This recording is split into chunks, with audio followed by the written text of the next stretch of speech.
Olá, amigos, sejam bem-vindos ao Ciranda da História. Sou a professora Ananda Monteiro. No vídeo de hoje eu vou estar falando, sobre Napoleão Bonaparte como primeiro cônsul e também um pouquinho aí sobre a sua Constituição Napoleônica, seu Código Napoleônico. Napoleão já, como primeiro cônsul, ele passa a viver, lá na antiga suíte de Luís XVI, no Palácio de Tulherias, que na época era Luís XVI era o rei da França, que foi deposto, do trono, mandado para a guilhotina, junto com a sua esposa, a rainha Maria Antonieta, que foi decapitada, e é guilhotinado, sendo decretado assim o fim da monarquia absolutista.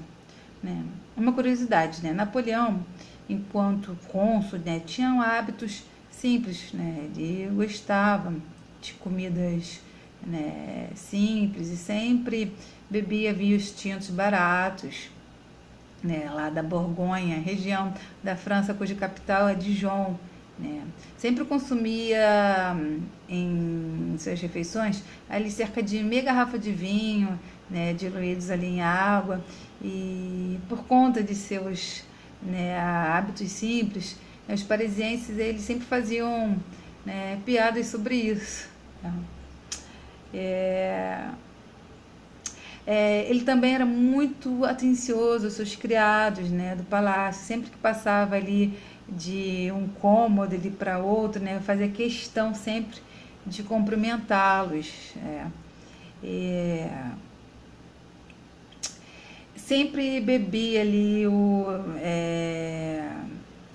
mesmo vinho, sempre cantava as mesmas músicas, dançava sempre as mesmas danças, gostava de usar ali suas roupinhas velhas, não gostava muito de coisas novas, Ele também se pegava facilmente a pessoas e coisas, novidade ali nunca o atraía.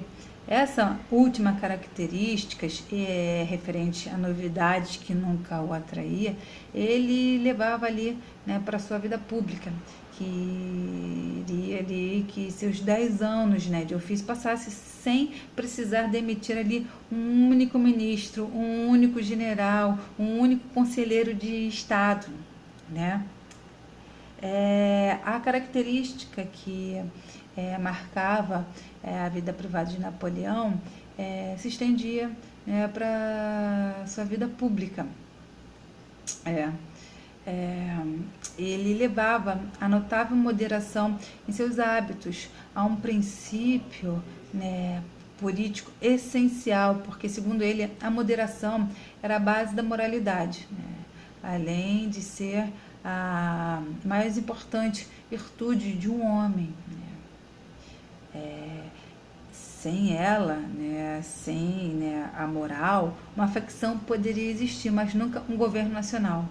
Isso pode ser observado nos dias de hoje. Infelizmente, nós vemos aí um cenário atual aí tomado por uma facção criminosa, infelizmente, temos que chamar assim, opondo cargos que deveriam ser ocupados por pessoas idôneas, mas que infelizmente estão aí tomados por pessoas com intenções diversas, menos o de cumprir com essa função do bem-estar social, e a gente fica aqui rezando por dias melhores, Então, na vida pública, sua integridade, se tornava assim, incorruptível, Não havia nenhum registro de exemplo de qualquer francês que tenha sequer tentado suborná-lo, Sua vontade, sua força, ele tirava ali dos dois elementos, que ele nunca, por nenhum momento, questionou: o amor pela honra e o amor pela República Francesa. O primeiro era o seu direito de nascença, como nobre, fortalecido pela educação, e o último, que seria o amor pela República Francesa, vinha de uma intensa convicção pessoal que qualquer um dos dois sozinhos, o amor pela honra e o amor pela República Francesa, teria sido assim uma grande força juntos, que formariam assim a força, né, de vontade mais irredutível da história, né? Quando uma questão aparecer ali no Conselho, Napoleão deixava seus membros, né, falarem livremente, dava ali a sua opinião, né, tão somente quando ali a discussão já estava ali bem avançada, né? Se ele não sabia sobre o assunto, né, não entendia a questão, dizia e pedia a um especialista, né, que definisse, né, em termos técnicos, para assim sanar a sua dúvida, né? Ele as perguntava que, né, assim, as perguntas que ele fazia, né, com mais frequência, assim, era justo, era útil, é completo, considerou ali todas as circunstâncias, como era no passado em Roma, na França, né, como é em outros países, né, se ele considerava, né, um projeto ruim, acho até interessante, assim, porque aí ele descrevia esse projeto como singular, né, o extraordinário, né, o que significava algo sem precedente, né, pois, como ele mesmo afirmava, não tinha medo de procurar exemplos e regras, né, no passado, né. Pretendia manter as inovações de antes da Revolução, assim abandonar ali as boas instituições que a monarquia absolutista, havia destruído ali erroneamente, né? No conselho, né, deliberavam ali em completa liberdade, né, sem acorrentar as discussões. Napoleão estava muito mais preocupado em aproveitar a sabedoria, né, de seus membros do que, né, apurar ali, ficar analisando, questionando suas opiniões, né, políticas. Também dificilmente conseguiam, né, fazer com que ele assinasse ali decretos puramente administrativos sem, né, primeiramente submetê-los ali, né, à votação do Conselho, né. A França, né, ela sofreu com o caos por 10 anos, né, e somente o trabalho poderia restaurar a ordem, né, e somente com o trabalho poderia ser colocado, né, em ações, né, muitas de suas excelentes ideias que haviam sido abandonadas ali nesses 10 anos. Então, quer dizer, Napoleão como cônsul, né, foi um cônsul de mente aberta, né, sem a soberba de ignorar as boas ideias reconhecidas por ele mesmo, que foram implementadas ali durante o governo monárquico, o governo absolutista, né, e de manter, né, essas ideias, reconhecendo assim, que não se poderia ignorar por completo ideias de governos anteriores, né, que quando se aproveita, né, o que se tem de melhor de cada governo, né, que por ali passou, quem ganha, né, é o país. Então, como primeiro cônsul, né, Napoleão encontra, né, no erário, nos cofres, né, da França, um pouco mais de 100 mil francos, né, em dinheiro, e dívidas que chegavam a 400 milhões.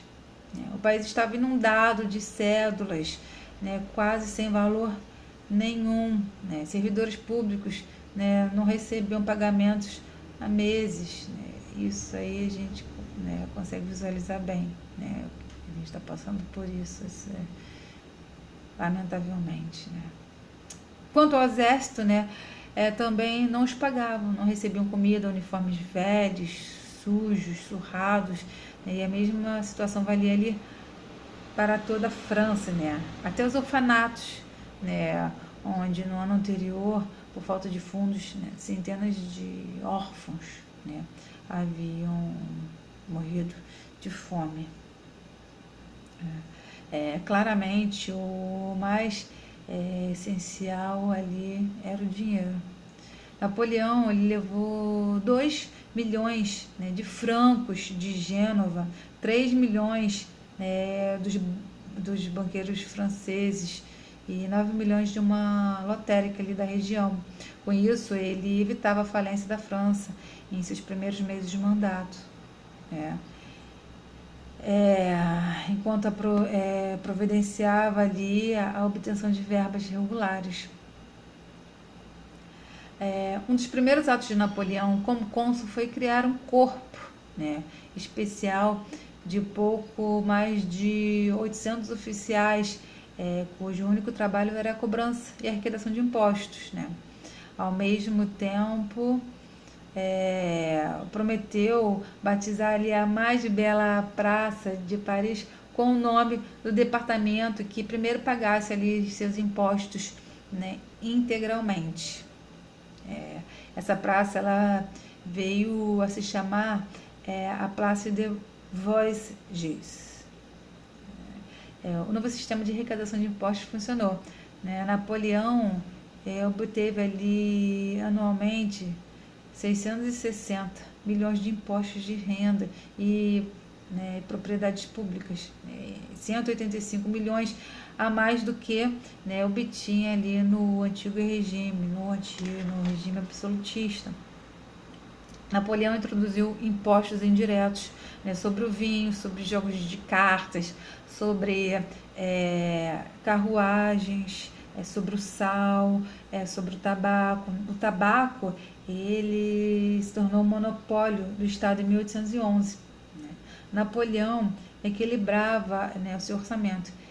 Ele se recusava, né, a aumentar empréstimos públicos, né, tirou de circulação, né, cédulas de papel e limitou a dívida pública a pequena cifra de 80 milhões, né, que, né, no início chegava ali a 400 milhões. Né. O próprio Napoleão verificava ali o orçamento, né, de todos os seus ministérios. Em 1807, ele criou um escritório de auditoria para verificar cada centavo de gasto público, né? Depois de colocar ali, né, as finanças da França, né, em ordem, Napoleão passou para a lei e a justiça. Pois, segundo ele, apesar de uma nação possuir ali 300, né, livros de leis, não havia lei nenhuma. Napoleão queria contribuir, né, com isso. Ele queria combinar os direitos humanos, né, com tudo ali que havia de melhor, né, na antiga legislação francesa.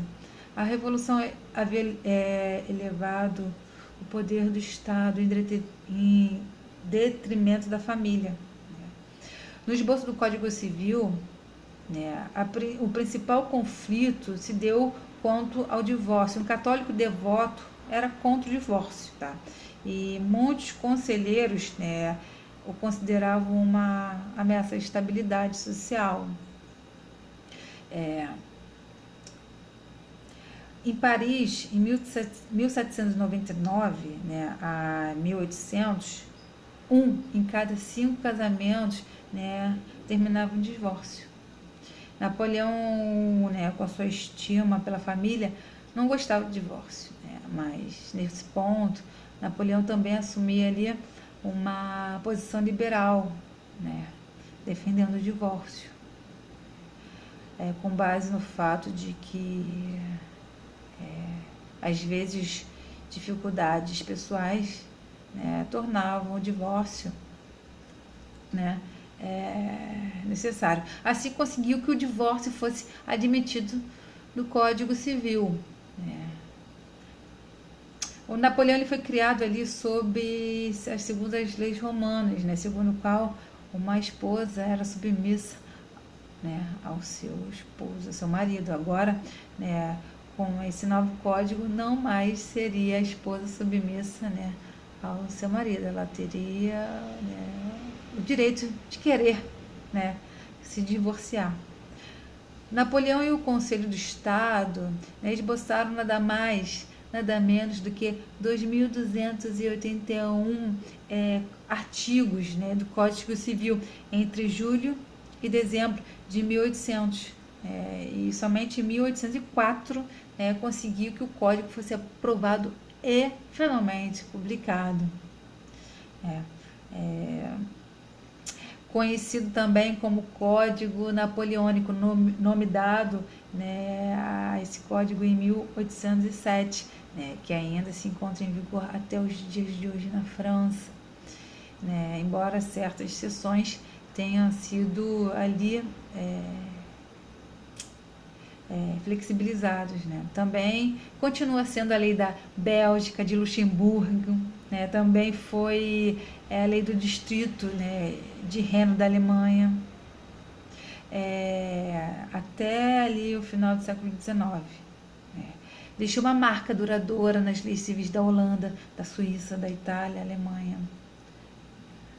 Foi levado ali para outros continentes, deixando sua marca, né, de igualdade política e com a família ali fortalecida, né, em países tão diferentes quanto a Bolívia e o Japão.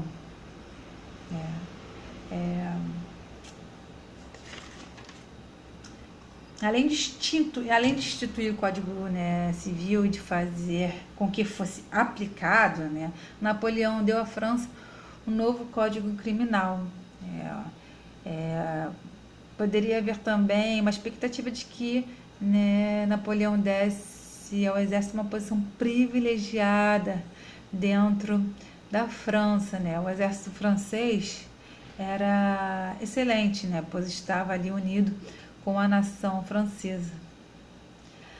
Napoleão costumava enfatizar o argumento de que o francês é, em primeiro lugar, um cidadão e, em segundo, um soldado. Durante a monarquia absolutista, padres ensinavam as crianças, né, francesas, cobrando ali uma remuneração. A Revolução tirou as escolas dos padres e declarou, né, o direito de todas as crianças a uma educação secular gratuita, ou seja, né, queria uma educação fora, né, do ambiente de agrado das religiões, uma educação de acordo, né, com as nossas vivências de mundo, né. Entretanto, Napoleão, naquele momento, não tinha dinheiro para isso e nem, né, a mão de obra necessária, né, para colocar essas ideias em prática. Quando Napoleão se torna primeiro cônsul, né, praticamente não se encontravam escolas, né, escolas primárias, né. Algumas boas escolas secundárias estatais e algumas particulares, bem como as universidades, haviam sido fechadas. Napoleão, ele então reabre as escolas primárias com padres como professores, mas dando ali sua atenção principal, né, às escolas secundárias, né. Abriu ali mais de 300, né. Mudou a sua grade curricular para permitir, né, uma especialização precoce. Ali com, né, 15 anos, né, o menino, né, podia escolher ali o que estudar, ou matemática e história da ciência, ou clássica, história clássica, filosofia, né. Aos 17 ele já podia fazer um exame, caso passasse, né, se tornava ali elegível, né, para o ensino superior em Paris, na Universidade de Sorbonne, né, reabrindo também as universidades do interior. As escolas secundárias, né, públicas, eram somente para garotos. Quanto às instruções, né, para as jovens meninas, elas, segundo Napoleão, né, não teriam como ser mais bem criadas, né, do que por suas próprias mães, né, e que o ensino público, né, não seria adequado para elas, porque nunca seriam convocados para atuar em público. Entretanto, né, deveriam aprender ali, né, a ler, a escrever, a calcular, a aprender também um pouco de história, né, geografia, de botânica, bem como também aprender a fazer meias, camisas, além de bordar, dançar, cantar, aprender um pouco de enfermagem, né. Napoleão queria um local que produzisse não mulheres de chá, mas sim mulheres, né, de virtudes, né. Elas deveriam ser atraentes por ter princípios elevados, né, e corações quentes, não por serem espirituosos ou divertidos, né.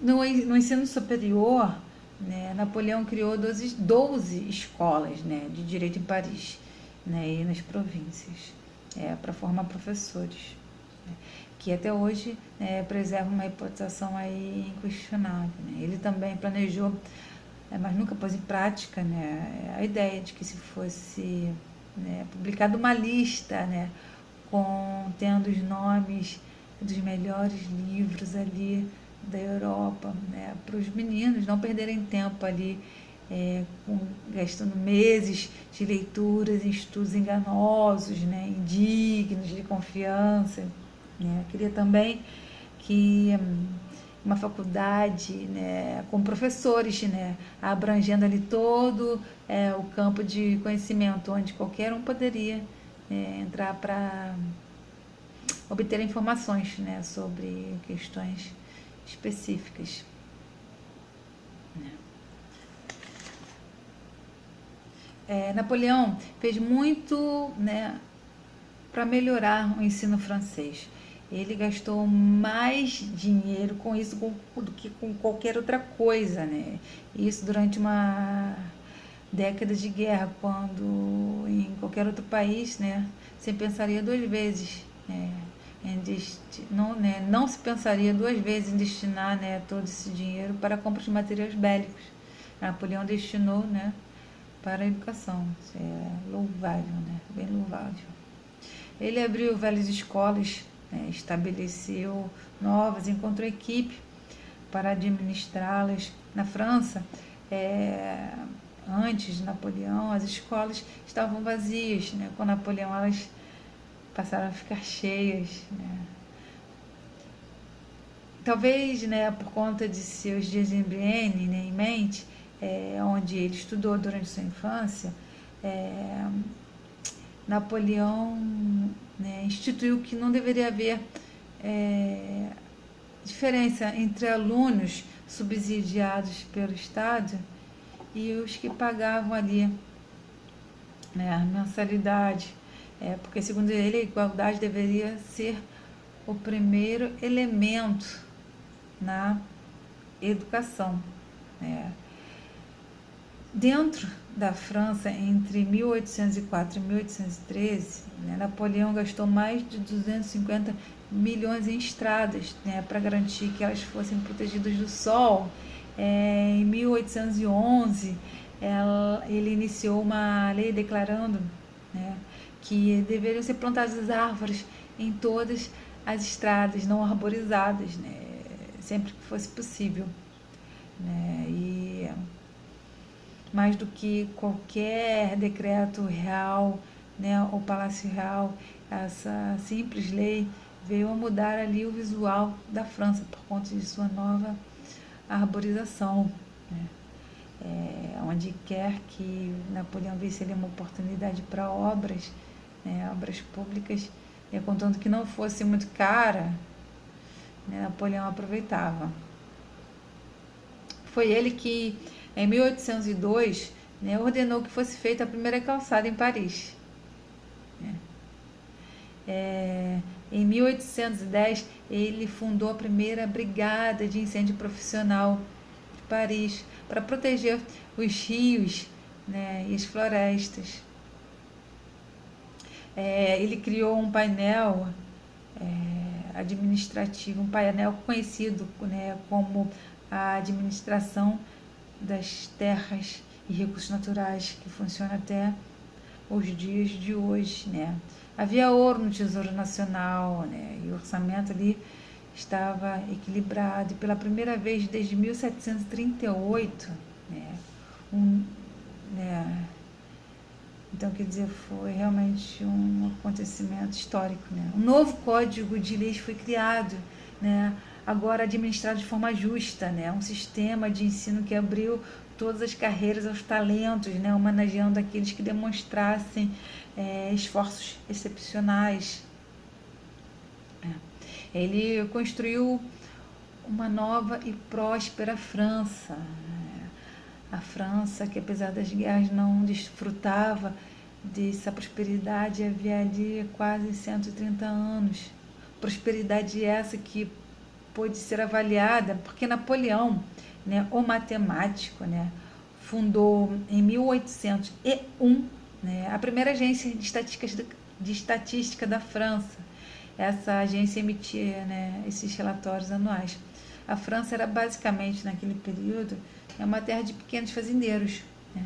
A agricultura e a pecuária prosperaram durante o governo de Napoleão, né?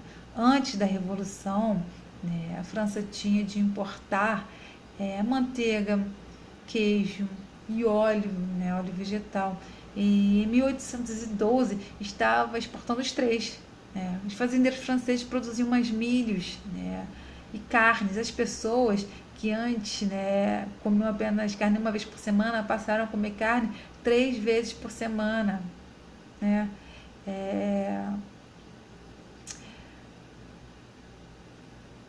Ele deu, né, à criação de cavalos uma importância que permanecerá até os dias de hoje. A indústria também prosperou. Em 1789, a França exportava tecidos de seda no valor de 26 milhões. Em 1812, essa cifra subiu para 64 milhões. Né? A França importava, né, algodão no valor de 24 milhões, passou a exportar por 17 milhões.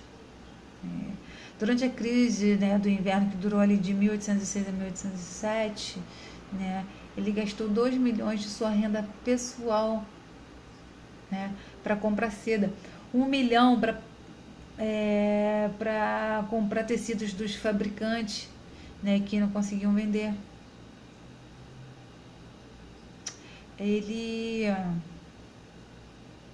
adiantou secretamente, né, dinheiro suficiente para que os tecelões em dificuldade, né, pagassem, né, seus empregados.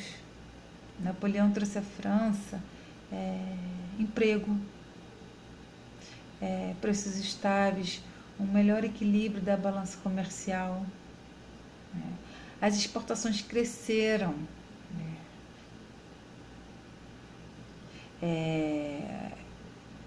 De 365 milhões em 1788, né, passaram para 383 milhões, né, em 1812. As importações caíram de 290 milhões para 257 milhões. Enquanto isso, a população da França também aumentava. Né, o povo pagava seus impostos, a lei era aplicada, né, as crianças frequentavam as escolas. Não se ouvia falar em roubos em estradas. Fazendeiros estavam ali aplicando novos métodos, né, na agricultura. Pela primeira vez, na França, as pessoas tinham dinheiro de verdade, né, para gastar.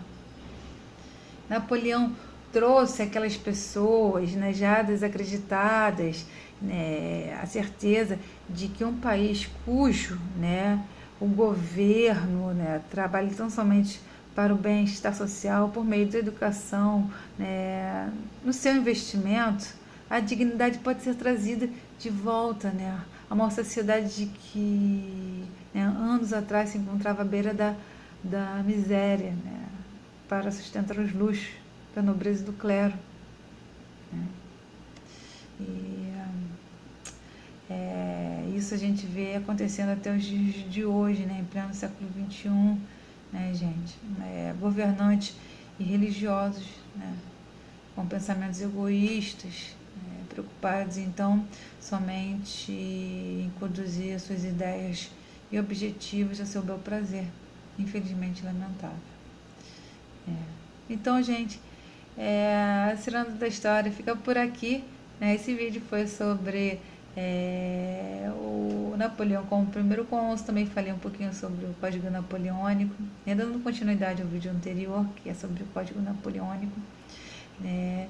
Então, a gente se vê até o próximo vídeo, até porque tempo é sabedoria. Espero que vocês tenham gostado. Se gostou, é só dá um like lá no Ciranda da História para acompanhar as histórias magníficas que só a história sabe nos contar. Ok? Até!